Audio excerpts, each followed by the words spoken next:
ఇవాళ మనం దొండకాయలతో ఒక డిఫరెంట్ రెసిపీ ట్రై చేద్దాం. ప్రాసెస్‌లోకి వెళ్ళిపోదాం పదండి.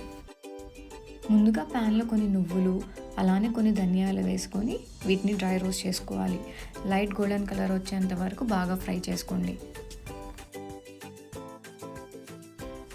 ఇలా మంచిగా ఫ్రై అయ్యాక ఇవి పక్కన పెట్టుకోవాలి. అదే ప్యాన్‌లో డబుల్ ప్రపోర్షన్ ఆఫ్ పల్లీలు యాడ్ చేసుకొని దీన్ని కూడా బాగా డ్రై రోస్ట్ చేసుకోండి.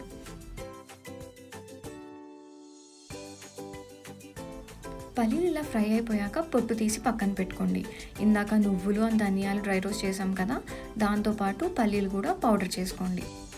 ఇప్పుడు ప్యాన్లో ఆయిల్ వేసుకొని హీట్ అయ్యాక ఒక 2 స్పూన్స్ ఆఫ్ జీరా యాడ్ చేసుకోండి. జీరా కొంచెం ఫ్రై అయ్యాక కరివేపాకు యాడ్ చేసుకోండి.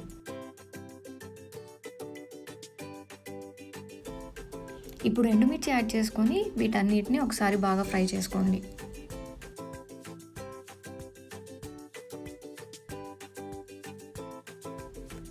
నేను గార్లిక్ తాలింపులో యాడ్ చేస్తున్నా, కావాలంటే ఇందాక చేసుకున్న పౌడర్తో పాటు వేసుకొని గ్రైండ్ చేసుకోవచ్చు.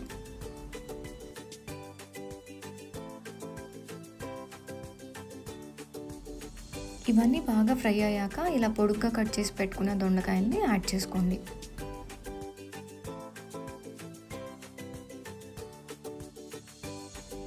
ఒకసారి అన్నీ బాగా మిక్స్ చేసుకొని కొంచెం సాల్ట్ యాడ్ చేసుకోండి.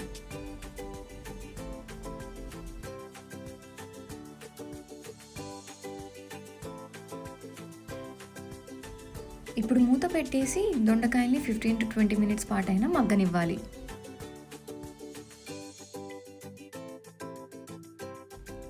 దొండకాయలు ఆల్మోస్ట్ 70% వరకు కుక్ అయిపోయాక ఇందాక చేసుకున్నాం కదా, ఆ పౌడర్ యాడ్ చేసుకొని అన్నీ బాగా మిక్స్ చేసుకోండి.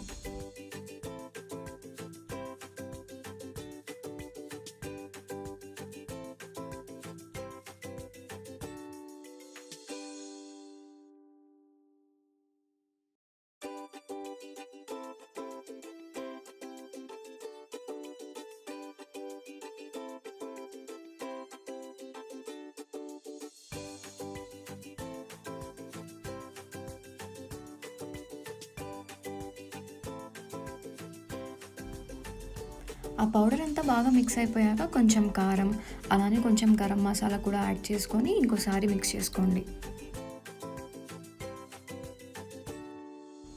ఈ కర్రీకి ఆయిల్ కొంచెం ఎక్కువగానే పడుతుంది. కొంచెం కొంచెం యాడ్ చేసుకుంటూ ఈ మిక్చర్ అంతా బాగా కలిసేలా చూసుకోండి. అంతా మిక్స్ చేసుకున్నాక ఉప్పు కారం సరిపోతే మళ్ళీ యాడ్ చేసుకోండి. అంతే, దొండకాయ పల్లి వేపుడు రెడీ. ఇది చాలా కమ్మగా ఉంటుంది, మస్ట్ ట్రై రెసిపీ. ఈ సింపుల్ ఫ్రైని మీరు కూడా ట్రై చేసి మీ ఎక్స్పీరియన్స్ని షేర్ చేసుకోండి. ఇంకో రెసిపీతో మళ్ళీ కలుద్దాం.